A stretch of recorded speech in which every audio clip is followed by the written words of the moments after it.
Whoa, hello Eurovision fans. How are we all feeling? Because I don't know about you, but I am major. I don't know how I'm feeling.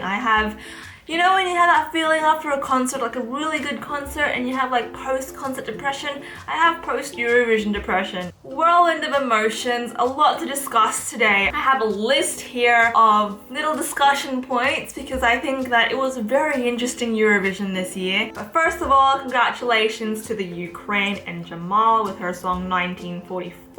Obviously there's a little controversy about the winner, but then again, like every year there's controversy, so I'm just gonna take that with a grain of salt and move on. Dami Im, Australia represent. Oh my gosh, I am so proud of Dami. I thought she absolutely slayed it, killed it, nailed it. I thought she was like 150%. She was beautiful on stage. You could tell that she was a lot less nervous than in her semi-finals, and I'm just like ridiculously happy that she represented Australia so well. Honestly, she was gorgeous, she was amazing, she belted her lungs out, and it was freaking fantastic. I'm really proud of Dami, and I thought she represented Australia so well, so yay! We didn't win, instead Ukraine won. Oh my gosh, I seriously had a heart attack. Like, we were doing so well with the jury votes, we were in the lead by so many points, and then the televoting happened. I think we got 4th in the televoting and Poland got 3rd. I don't know how that happened, but we don't know, props to Poland. I guess people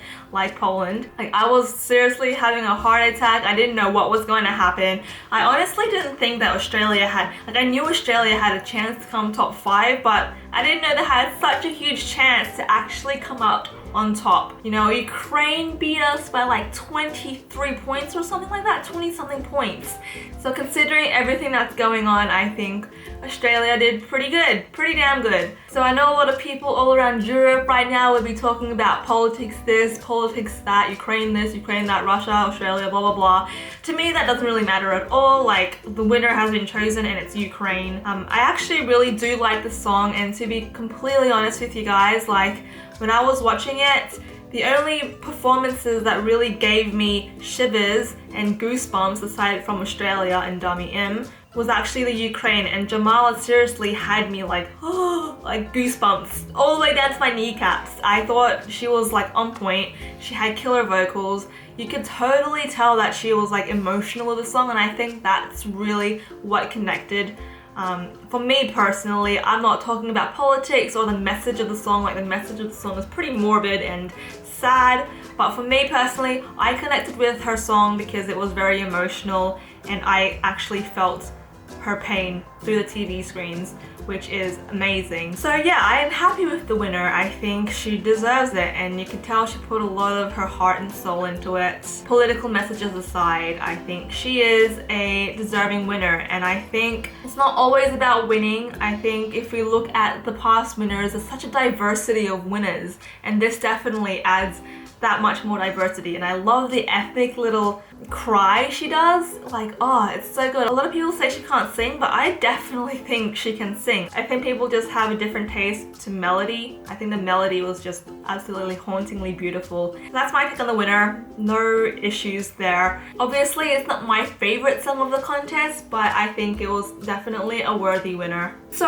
let's talk about the new voting system. I was super confused. I really kind of missed like the 8 points, the 10 points, and the 12 points part of the voting, but I guess this was definitely a lot faster. I don't mind watching the voting though, so I don't know, I guess they want to speed things up. And this time they only had the jury votes for that part, which was really definitely exciting. And obviously Australia was like leading the way for the majority of the jury voting. And then they split it up and did the televoting, which really confused the beshizzle out of me. Like, I had no idea what was going on. I think I was really sad when they were like, Czech Republic, 0 points. Like, that's so disheartening. I don't think that they should do it that way.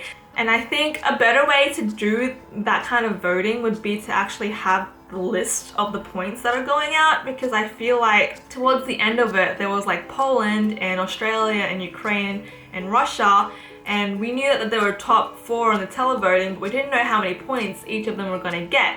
So for me, when they were like announcing it, I was like, oh my god, how many points do they need? how many points are left? 330 something points go to this country and then 400, I don't know. It was just really confusing for me. Towards the end of the voting, when Australia was like so much in the lead, and then we just missed out. It was just like I cried. I didn't cry, but I was like, oh. So I guess the new voting system in a way is like very intense, which I love. It definitely gives like better TV suspense, but definitely hurts for Australia because we were like really in the lead, and then nope. They just like took it under us, and I'm like, okay. That's fair enough, anything goes in Eurovision. But I did see some tweets and some statistics that if it was done with like the normal voting system, as was done like last year and the previous years before, Australia actually would have won. So were we robbed? I don't know, but this is the new way that Eurovision is done and we can't really complain about it. And you know, second place for Australia, I'm pretty happy with that. Another thing that I really wanted to talk about was jury voting versus public voting. Like there's such a huge discrepancy between the two. Like a lot of the juries gave no points at all to Russia, which I thought was really interesting and I guess did show some kind of bias or something like that, which I won't go into because I'm not all about the politics. And then on the other hand, like the public televoting, Poland came fourth and they literally got 0 points from the juries. So I'm honestly not too sure which one is more biased, whether the jury voting is biased or whether the televoting is biased. I think it's a mixture of both, and I feel like there needs to be a way to kind of get rid of all the bias, which is really hard to do in a contest like this, unfortunately. But overall, I really enjoyed Eurovision this year. I thought SVT did a fantastic job. Good job, Sweden. Good job, Petra and Måns.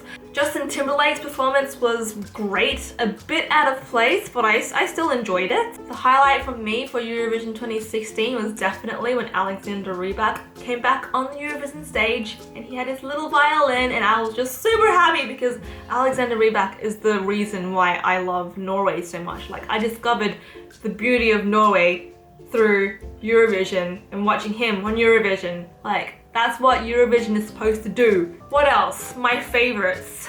My favorites did definitely change from the last time I did my top 10. France was still one of my favorites. The Netherlands, still one of my favorites. Ukraine definitely climbed to my top 10. I did enjoy Belgium. They started off this show strong, and Australia gave them 12 points, and Belgium gave Australia 12 points, so we're all best friends now. Unfortunately, Australia didn't give any points to Sweden. So sorry Sweden, but thank you for the 12 points. To be honest and to be completely fair with you guys, like I love all the songs. Like I cannot find a fault in any song. Well, maybe I can if I really put my mind to it, but I choose to love every song because I think that's the beauty of Eurovision. And I just wanted to talk about those fans who feel the need to attack other fans just because, like for example, I didn't put Lithuania in my top 10 and someone had the decency to comment and say, "Fuck you, whore." And you know, I don't really care because like it's such a futile thing, it's Eurovision, and for someone to be attacking me and calling me a whore because I didn't put their country in my top 10, like it doesn't say much about me, but I think it does say a lot about that person. As individuals, we have a power of influence and representation, but like when I have, you know, fans from Lithuania that are calling me a whore, I think that's a very bad representation of them as a people, and it makes me feel like, wow, if this is what they're like, then why would I want to vote for Lithuania? Sure, they have a good song, but I'm being personally attacked for something that is as futile as Eurovision. You don't see me going around to everyone who doesn't put Australia as their top 5. You don't see me calling them whores and bitches and bastards. Like seriously, that is just really immature. Eurovision is supposed to be about coming together, building bridges, but unfortunately I think it's also just shined a huge light on the conflicts and just the disgusting and demonic behavior of a lot of the people in this world. which is very unfortunate because I enjoy Eurovision. Everyone can talk about politics, everyone can call each other whores and bitches, but I'm just going to enjoy my little Eurovision bubble and enjoy the songs that I have discovered through Eurovision. Like, because of Eurovision, I am definitely going to be following and supporting Amir from France. I love his music. I'm definitely going to be following Douwe Bob from the Netherlands. Like, I think it's just a great way to discover new music and new artists and new cultures. Those are just my thoughts, and I'm glad that a lot of the contestants in Eurovision had a great time. I just like scroll through my Instagram feed and I'm just happy that people are just having a good time regardless of who won and who came last and whatnot. Also, one last thing, like, people who are complaining like, why is Australia in Eurovision? Like, heck, us Eurovision fans in Australia, we wake up at 5 a.m. in the morning just to watch Eurovision. So I think if anyone deserves to participate in Eurovision, it's definitely Australia. Will we be participating again in the future? Who knows? I don't really care what happens if we do or don't participate again. I'm just in it for the experience.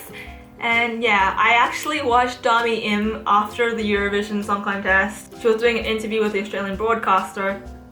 And oh my gosh, like, I saw her like break down into tears and I couldn't help but cry with her because it's just been such an emotional roller coaster for her, especially in the last 2 months. Like, when she was chosen, there was a lot of people that were like, she can't represent Australia, she's not Australian. And I just think it's amazing that she's done Australia so proud, coming second, only losing by like 20 or so points. Like, for her, all the pressure up until this moment, after like all the rehearsals, after all the press conferences, after seeing her being nervous and everything, it was definitely, when she like let out those tears, it was definitely like a moment of relief, and I totally felt her. And Dami, we love you. Congrats to us from Australia, you've done us so proud and we love you. Seriously, I can't wait to see her in concert. I am booking tickets to see her now. But yeah, that's all from me. I would love to continue the discussion in the comments below. And I have a blog post too. I was like kind of blogging while I was watching the show, so you can see what I was thinking. The link to my blog will be in the description. And yeah, thank you for an amazing Eurovision 2016, and I can't wait for 2017 in Ukraine, hopefully, if they can afford it. Yeah, okay. That's all from me. Talk for Martin, and I will see you guys in my next video. Bye! J'ai cherché un sens à mon existence, j'y ai laissé mon innocence, j'ai fini le cœur sans défense, j'ai cherché.